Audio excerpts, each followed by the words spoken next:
Okay, बिल्कुल। नमस्कार विद्यार्थियों, मैं सिंबुराम, सहायक आचार्य हिंदी, राजकीय महाविद्यालय अटरू 12।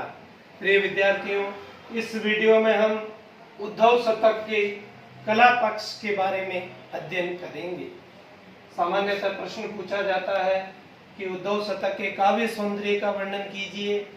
उस स्थिति में आपको काव्य सौंदर्य में काव्य के भाव पक्ष और कला पक्ष दोनों का वर्णन करना है। जबकि प्रश्न पूछा जाता है कि उद्धव शतक के कला पक्ष का वर्णन कीजिए, तो केवल कला पक्ष का वर्णन करना है।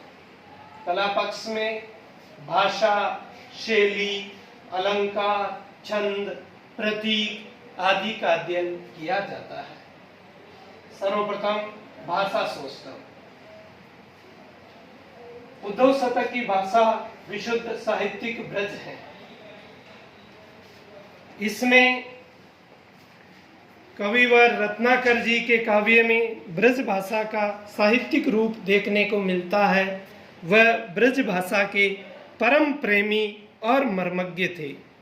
गणानंद बिहारी आदि कवियों ने ब्रज भाषा को साहित्योचित रूप प्रदान करने का प्रयास किया था, परंतु उसमें जो प्रौढ़ता होनी चाहिए थी वह रत्नाकर के द्वारा ही समाविष्ट हो सकी। उद्धव शतक में रत्नाकर जी की भाषा के दो रूप देखने को मिलते हैं, एक संस्कृतनिष्ठ और दूसरी विशुद्ध ब्रज भाषा। इनकी भाषागत प्रमुख विशेषताओं में शब्दों का सुंदर चयन, अलंकार युक्त पद विन्यास, मुहावरों और लोकोक्तियों का सहज प्रयोग। रत्नाकर जी की भाषा व्याकरण अनुमोदित, लौकिक, प्रयोगानुकूल, भाव व्यंजना में सक्षम और माधुर्य व प्रसाद गुण से मंडित हैं। उसमें लक्षणा, व्यंजना और अभिधा का स्वाभाविक प्रयोग हुआ है। उद्धव शतक में अलंकृत भाषा भी पर्याप्त प्रयुक्त हुई है। दूसरा, शैली विधान।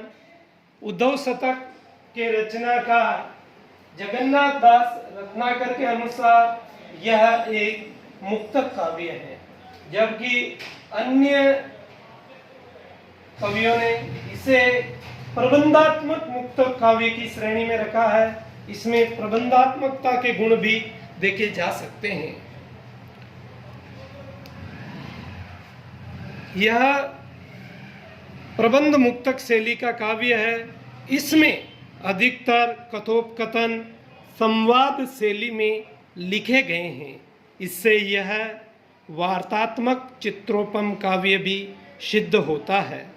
यह हिंदी साहित्य की सतसई परंपरा पर आधारित न होकर के संस्कृत के शतक काव्य परंपरा पर आधारित हैं।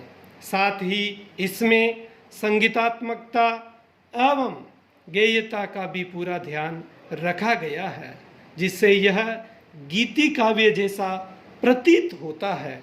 इस तरह उद्धव शतक की रचना शैली अनूठी है और यह एक मुक्तक काव्य है। अलंकार योजना। रीतिकालीन कवियों ने उक्ति चमत्कार के आग्रह से अलंकारों के सायास प्रयोग किए हैं, अर्थात विशेष प्रयास पूर्वक प्रयोग किए हैं। इस कारण उनमें कृत्रिमता दिखाई देती है। ब्रजभाषा के कवियों ने तो वर्णावृत्ति के कारण शब्दालंकारों पर अधिक ध्यान दिया है। रत्नाकर ब्रजभाषा के सफल कवि होने पर भी उक्त परंपरा से उतने जुड़े हुए नहीं हैं। इस कारण उनके काव्य में शब्दालंकारों के साथ साथ अर्थालंकारों का भी सहज और स्वाभाविक रूप से प्रयोग हुआ है।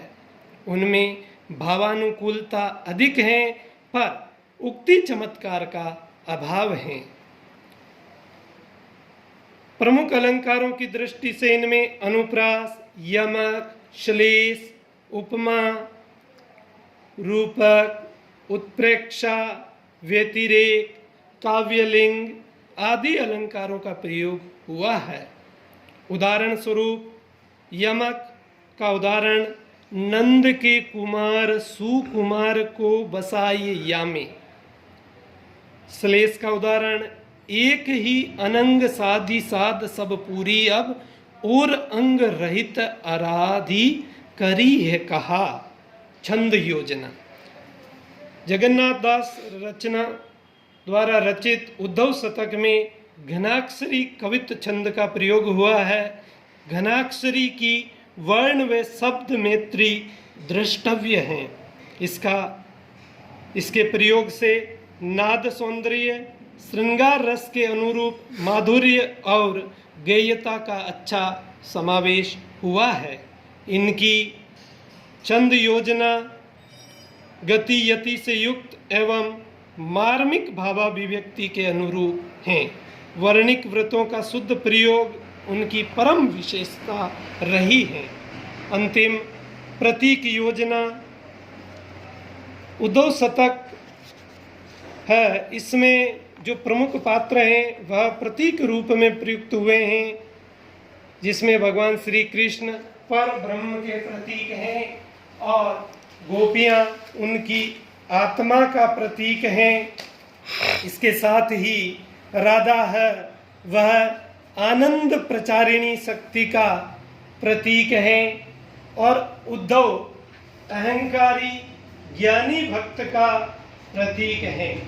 एक बार पुनः प्रतीक योजना में भगवान श्री कृष्ण और ब्रह्म के प्रतीक हैं, राधा आनंददायिनी शक्ति का प्रतीक है, गोपियां आत्मा का प्रतीक है और उद्धव अहंकारी ज्ञानी भक्त का प्रतीक है।